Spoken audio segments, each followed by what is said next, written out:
A lady called me lamenting about what she's going through in her marriage. She was going through depression, anxiety, fear, uncertainty. The issue is that her husband has slept with her house help, a 15-year-old girl. And as I was counseling this lady, I realized that she was going through so much pain. And I know it's difficult. I believe it's a very difficult and a very sensitive situation because, you never expected that your husband would do something like that to you. And I was counseling her, trying to find solution to this sensitive and difficult problem.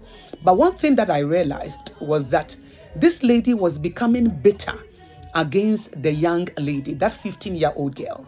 And I said, my dear, I know you are hurt. I know you are in pain. But remember, this girl is innocent. I pray that such a thing will not happen in your matrimonial home. But if it happens, my dear, I know you are going through pain. You have been betrayed. You have been disappointed. But don't forget about that innocent girl, that 15-year-old girl who came into your house to help you.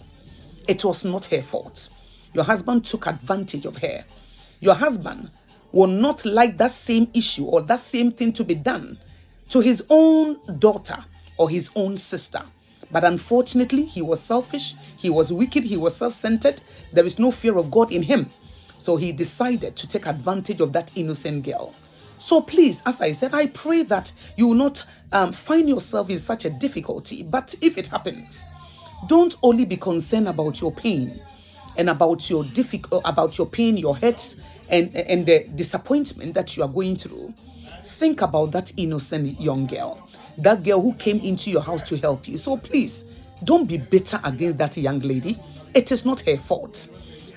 She was defenseless. Nobody was there to help her.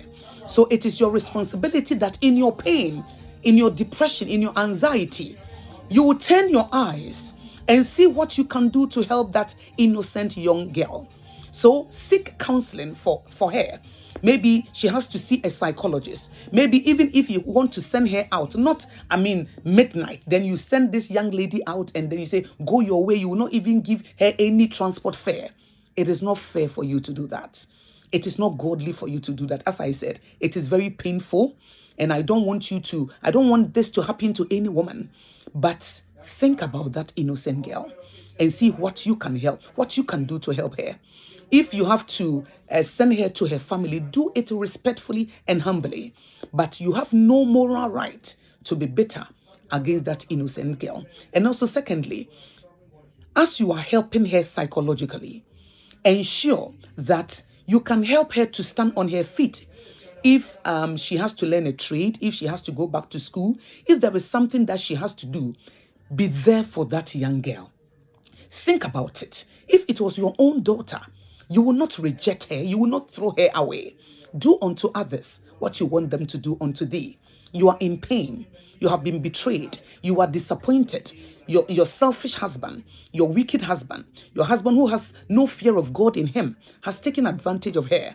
But let's look at that innocent girl. Let's see how we can be of help to her. And don't throw her away and don't be bitter against her because, as I said, it is not her fault. So, my dear wife, I pray that you will not go through this pain and trauma.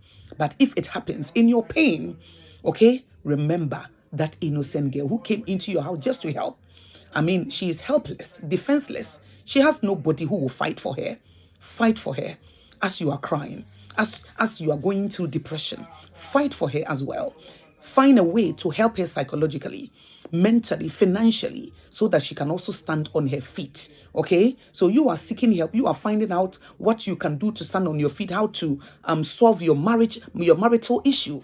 But remember that innocent girl as well and see what you can do to be of help to her.